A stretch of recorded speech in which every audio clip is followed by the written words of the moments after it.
jump in, just let me know if you're having any problem hearing. Just send the chat. Hey, Beth, good to see you. So I'm going to go ahead and get started, pick up where we left off. I think you guys had the opportunity to hear from my wife last week, which hopefully that was super helpful for you. And Amy walked through a lot more of the logistical kind of things, which is really good. And every once in a while, we're going to throw those things in. You know, we want to layer education with practical day-to-day. Well, how do you apply this kind of stuff? Today, we're going to go back and kind of pick up where I left off on relation to the electrical activity in the EEG. We left off around SMR, which is 12 to 15 hertz. But let's do just a little overview. And then we're going to make a transition into how these frequencies come together to make certain calculations, such as the theta ratio, the high beta ratio, alpha training, all those things, how they relate to each other. And then we're going to kind of tail off towards the end talking about some basic biomarkers in relation to EEG activity. So by a biomarker, you know, usually whenever you're kind of in the you know, the psych world, right? In psych, it's all, you know, kind of subjective behaviors, okay? And so you're using a checklist, you're asking questions, you're trying to work with what's called the DSM-5 or the ICD-10 now, or 11, but we use the DSM-5 a lot in psychiatric circles. And these are more subjective responses. A great one I always like is under ADHD. One of the questions is the child acts as if they're driven by a motor. You know, like, what in the heck are you talking about? The child acts like they're driven by a motor. Yeah, I sort of get what you mean, but how do I measure that? Like, what is that? It's very, very subjective, okay? And more subjective in relation to symptoms, okay? But in the, you know, medical world, okay, in typical medical doctor's office settings, you know, you're really many times using things for what are called biomarkers, okay? Good example of a biomarker would be cholesterol, okay, LDL, HDL, okay? You don't just, hey, what do you think? What's your diet? I think you have high cholesterol. You actually are using a biomarker. When you're looking at things like blood pressure, right? You're not just saying the person, you know, has a problem with their systolic blood pressure.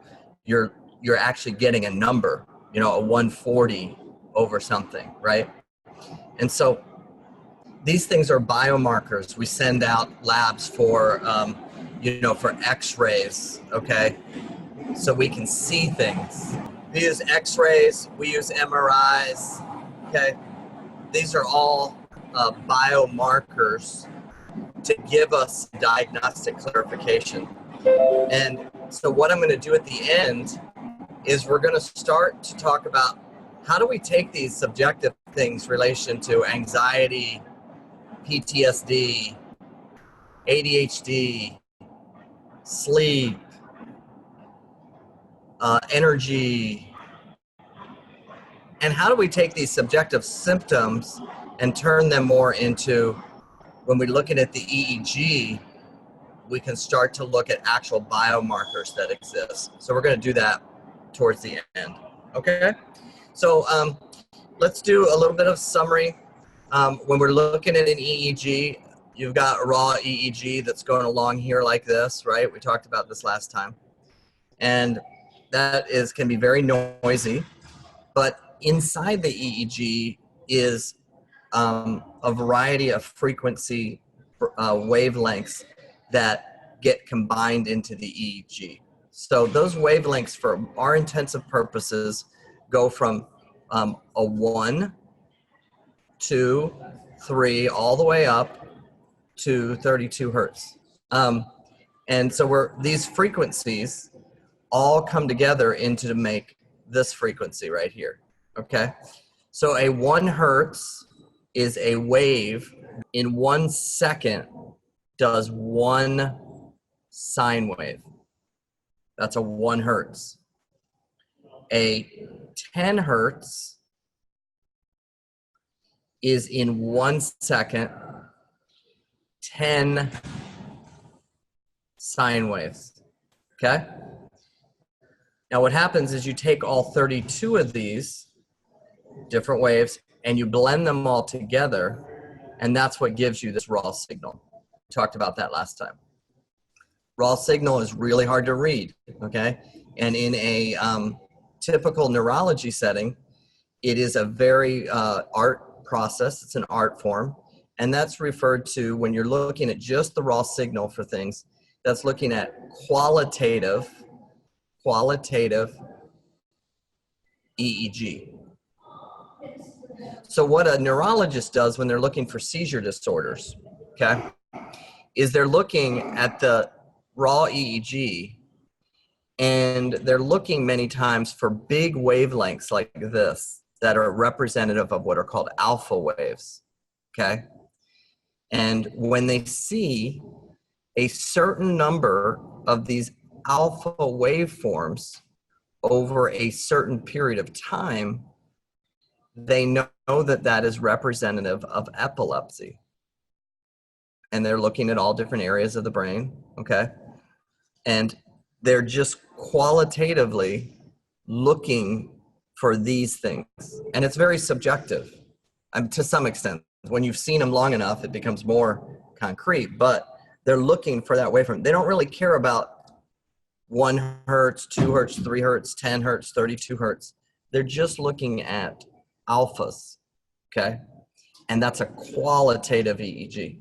Very difficult to do, and it takes a lot of education to be able to read an EEG in that way, okay? What we're doing is we're using computer technology to do what's called a quantitative EEG. And what the computer is doing is it's going into here and it's separating out this intertwined multiple frequency activity into the separate waveforms, 1, 2, 3, 4. And then it can actually make mathematical calculations that are very, very concrete. As long as you don't have a lot of interference, biting down, eye blinking, and the brain, the person is in a state where there's not a ton of noise and everything around, you can really get some pretty accurate calculations off of a quantitative EEG, which then over time, when you have thousands and thousands of these for the last 40 years, then you're starting to see, well, what populations have certain biomarkers in quantitative EEG? And that's what we're doing here, okay? So let's give the summary one more time. We have our deltas, okay? And delta is 0 to 4 hertz, okay? So that you would know that a 2 delta is 2 sine waves in a second. A 4 delta is 4 sine waves in a second. So that is, anything that's greater than 4 sine waves in a second is not a delta, okay? Then your next one is your theta, and that one is 4 to 8 hertz, okay? Anything that cycles between 4 to 8 hertz, sine waves in a second, 6 sine waves in a second, 7 sine waves in a second, 8 sine waves in a second, is a theta. Then alpha is 8 to 12 sine waves in a second, 8 to 12 hertz, which means in 1 second, the sine wave happens 9 times, 10 times, 11 times, 12 times. And then we defined last week, if you remember, that there's a form of alpha, if we separate it up, that 8 to 10 hertz is called low alpha, okay? And then 10 to 12 hertz is called high alpha, which gets kind of confusing because we're also going to look at the amplitudes of these. So I can have 2 cycles in a second, which it would be a delta wave, but those cycles can be really high amplitude, okay? And the height of that amplitude determines how strong that is in relation to the other ones. So this does get a little confusing when somebody says a high alpha, because you're thinking, well, is that amplitude or is it actually in the frequency range? For what we're talking about here, we're talking about frequency range. And why these are important is low alpha is more related to, well, both of these are related to creativity and imagination, but low alpha is kind of imagination that isn't very purposeful. It's just like, you know, I'd like to have a McDonald's on Mars. Well, that's cool, but that's not really, you know, that disruptive, or not, it's not real practical. But when the brainwave starts to get a little bit faster, now it hits a state where now we are actually looking at things that are more real creative or innovative. Okay, a lot of innovation happens here. So when Steve Jobs came up with the iPhone, he was in high alpha, okay? That didn't happen anyplace else but alpha, okay? Then last time when we finished up, we hit SMR, which SMR is 12 to 15 hertz. Some people vary in that. Some people say 13 to 16, some say 13 to 15. It varies a little bit. For our intents and purposes, actually we'll keep them in volumes of 4, let's say 12 to 16 hertz. Okay, so in the 12 to 15 hertz, this was discovered by out in UCLA in the late 60s, early 70s, Dr. Stearman, who was the one who did the CAT study. And remember, we talked about how he rewarded more production of SMR. So every time the brain cycled into a 12 hertz activity or 13 hertz, the animal got fed some type of reward. In this case, the cat was fed milk. And what started happening is these frequencies started occurring more often because the brain started producing more of those because it was getting rewarded. Okay, so that is when we first had the beginning of the understanding that you could actually make more or less of these frequencies without just altering them chemically, that the brain could actually train itself to produce more of this. And we'll see that in people who like do a lot of meditation, right? And all of a sudden they're a little bit more creative or calm. They're producing more alpha. From a chemical standpoint, alpha many times is produced in people when they smoke marijuana. That creates, it's not really so much creativity as more of this kind of wandering imagination because the brain slows down. Okay, now let's move on up. So we finished at 12 to 16 hertz. And then from here, we now go into a range that's called low beta, okay? So low beta, and again, whenever they're using these low and highs, it becomes kind of difficult because we do want to talk about amplitude, which is height of the wave. But in this case, it's actually talking about frequency. So to help you, whenever we're moving forward, I want you to think of a XY graph, okay, where the frequencies run across the bottom, okay? Those don't change. They're always, you either have 10 cycles a second or 12 cycles a second. It doesn't change. But the height of that frequency can vary, okay? And it's really these heights that determine when we're starting to compare different things where the inadequacies occur. But the actual frequencies remain the same. So low beta now picks up around 15, 16 hertz, and it goes 16 to 20, okay? Now you should start to notice a pattern here. Up here in delta is really representative of some deep sleep states, okay? And then theta, the brain kind of is in a checked out state. It's kind of zoned out, okay? And then we get into alphas, and now it becomes more creative. And then we get an SMR, and the brain turns on and becomes a little bit more focused. We would call that focused and calm. Not focused and stressed, but a very calm focus. In sports, we refer to that as the zone. or a flow state, okay? Now we're getting faster. So now we get into a state where the brain is focused, but it has a little bit, just a mild level of stress to it, okay? Not a lot, a mild level of stress. We're not too concerned if people have 6 to 20. We want that in there. But what we want to be concerned about is when they get above 20. So that is what's referred to as high beta, okay? And in high beta activity, the brain is going to be 20 to 32 hertz, okay?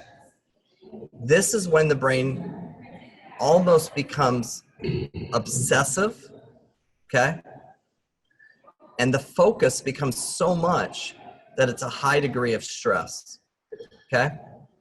And in particular, if we start to break down this band, what you'll see is interesting things occur. High volumes of 27 hertz, you will see a lot in people with classic OCD, obsessive compulsive disorder. Also, around 28 hertz, you'll start to see a lot of addictive tendencies, many addictions. People with chronic addictions will have some really high elevations at 27 and 28 hertz. And when I say high elevations, again, this is very important to distinguish. The brainwave is here in frequency in that it cycles 27 cycles a second. But the height of that wave is very intense, and it tends to dominate all the other brain waves, okay? So they're still cycling. Here's a 27 hertz. So it's 27 cycles in a second, but the amplitudes are low. Here's a 27 hertz, but the amplitude is higher. And so most of the energy gets sucked into this frequency, and it starts to dominate the thinking in the brain. Just like when the opposite in alpha, when somebody's smoking marijuana, they have 8 cycles in a second prior to the marijuana. They still have 8 cycles a second, but now those 8 cycles a second are really dominating. All the energy is getting sucked into those 8 cycles, okay? Okay, let me just stop for a second and see if you have any specific questions before we move on. So I got the chat window up, and you can type a question or feel free to ask me a question. We're up at the high betas is kind of where we left off. I'll finish up with gamma, but before doing that, any questions so far? Okay, good to go. One last frequency is when you get up, it's a very unusual one. It's found, was discovered kind of later in the process, is when we start to get up greater than 40 hertz, okay? And this is something called gamma.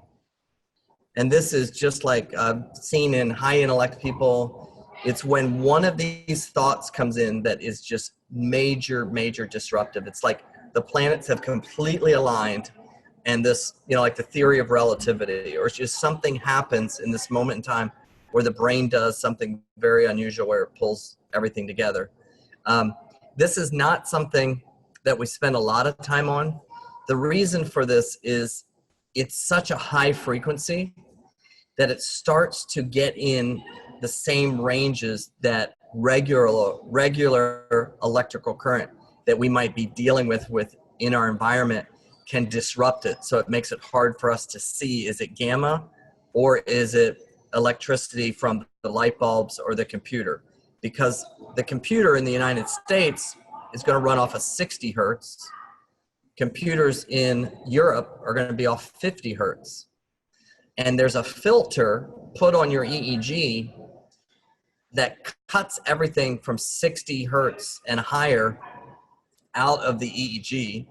And if you're in Europe, we cut 50 hertz and higher, but you're so close to the 40 hertz that sometimes you'll get electrical interference that can be misinterpreted as gamma. So for training purposes, it's not something that we want to spend a lot of time on because it makes the numbers that you're going to see less difficult to be exact with. But on these lower frequencies, we can be very exact. So now let's talk about, well, how do we compare all these, okay? And again, our future discussions aren't always going to be this deep, but this is a reference point that you can come back to, and you can, if you really want to unpack these things, understand them more.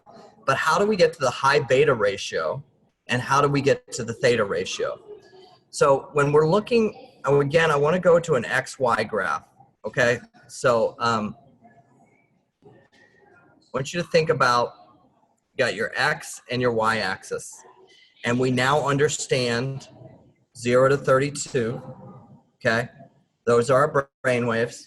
And we got 0 to 4 is our delta, 4 to 8 is our thetas, 8 to 12 is our alphas, 12 to 16 is SMR, 16 to 20 is low beta, and then everything on up from here we're going to call high beta, okay? So how do we get theta ratio? So let me give you a little background on this. In 1984 at the UCLA, a neurologist, or a group of neurologists, a guy by the name of Dr. Joel Luber and his colleagues started to look at brainwave activity in ADHD populations, okay? And the first major work on this was Dr. Luber at Vanderbilt. And what he discovered was that first, the thing that kind of drove this was a lot of people started to notice in the ADHD populations is that there's an overlap many times with seizure disorder early on and possible ADHD. Give me 1 second, okay? So Luber, what he discovered was when in many ADHD kids and that population, they had a history of epilepsy. And so he started to wonder, is there something that occurs in epilepsy that could have some overlap in ADHD just at a different level? And so what they noticed is in epilepsy, there's in this category of thetas, 4 to 8 hertz, in that category, you will see that when you're looking at these frequency range, that the height of those waveforms is super high, okay, in epilepsy, and also in alpha, because it's really clear. We talked about identifying the alphas. What he noticed, and that's in epilepsy, the height of these waveforms were really high. But then also in the ADHD kids, they might not have as high as every epilepsy patient, but they were higher in the thetas than what the normal control group might be. So what he wanted to do was see, well, we know that we see these high volumes in epilepsy, but is there a volume of this that really becomes a biomarker for distinguishing ADHD from a control group? And so they started to look at large numbers of EEG, and what they found was something that looked like this, okay?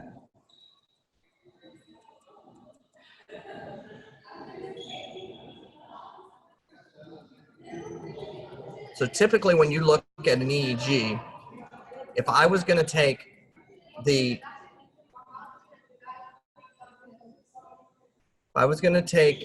EEG in any electrical system, the slow waves are going to look like this, and they're going to come down. So each frequency is going to become exponentially less, okay?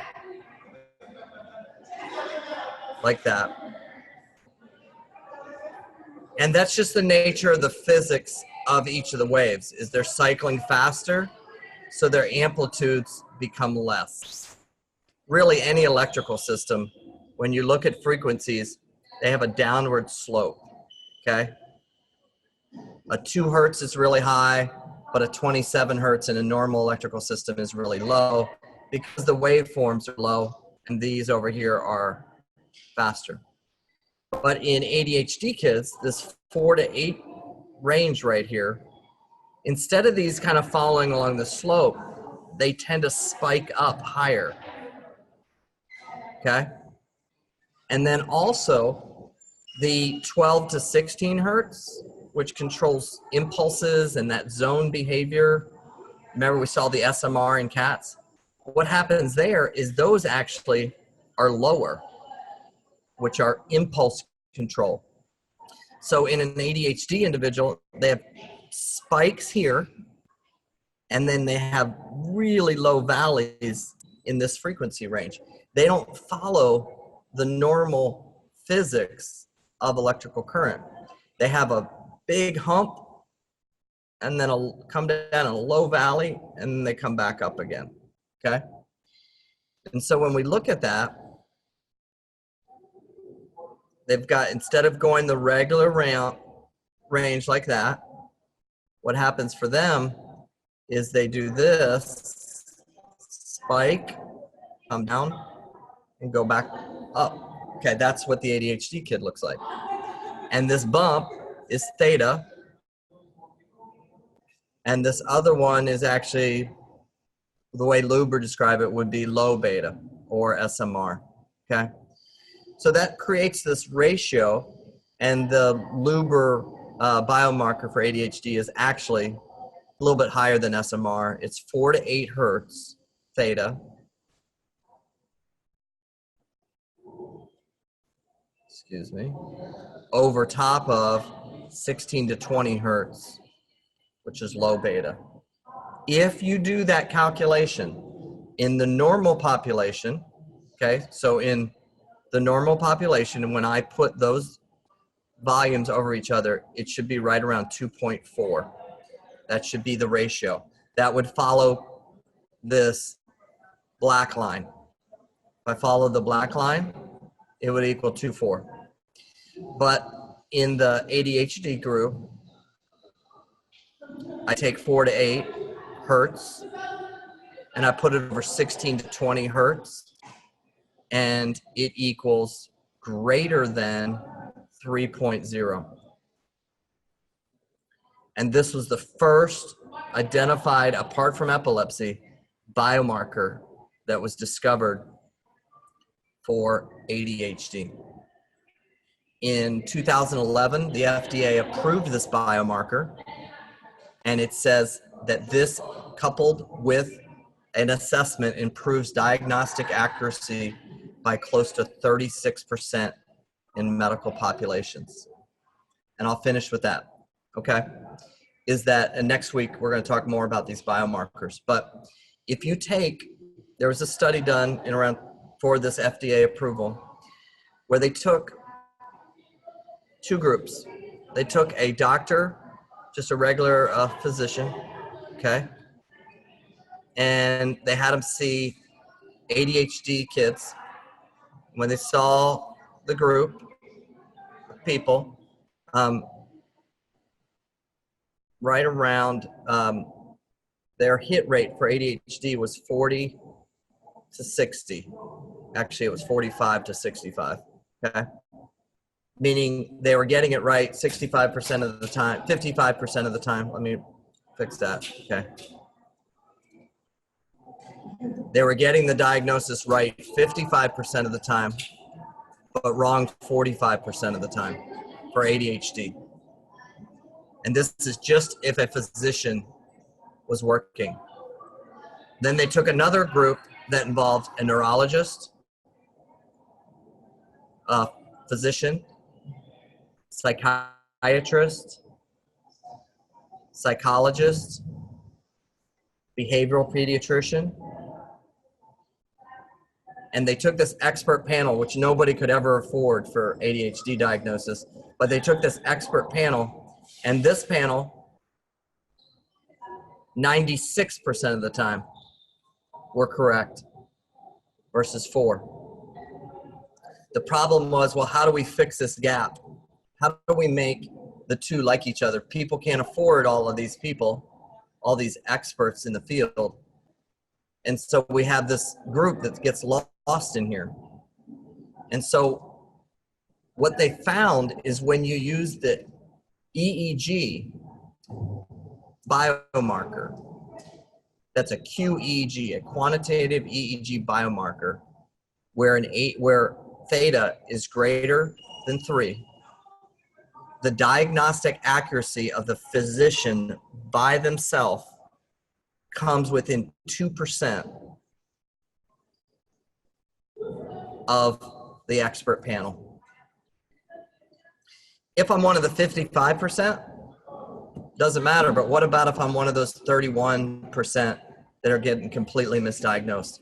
And that's why this QEEG is so important, is I can use this so that I can improve my diagnostic accuracy.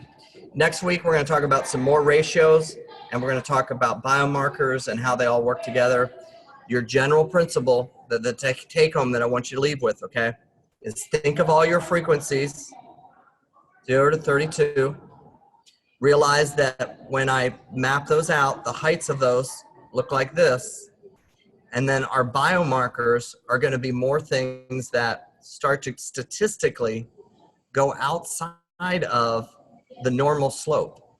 So like in anxiety, we're going to see something like this: little sleep and then height and high betas. That's a problem. That isn't what electricity should do. That represents imbalance. Okay. In OCD, we're going to see a biomarker that rises here. Okay. In sleep disorders, we're going to see a biomarker that has a valley in it like that. So we're going to learn more about these as we go. Okay. Thanks for your time today. I'll take any questions you might have. Sorry about the noise today. As you can tell, I'm not at the normal office, but if you have any questions, you can type them over here, or I can take any verbal. If not, we'll sign off. Okay. It's good being with you guys today. Again, sorry about some of the noise, but I think there's some really good information in here. We won't be as technical after the next week or two, but I really want you to have a reference point that you can come back to and say, now, what did he mean about that biomarker? Or what about those frequencies? And where does that ADHD theta, why is that so important? Well, hopefully this is laying the foundation for that. Okay? You guys have a good one, and we'll see you next week. Okay?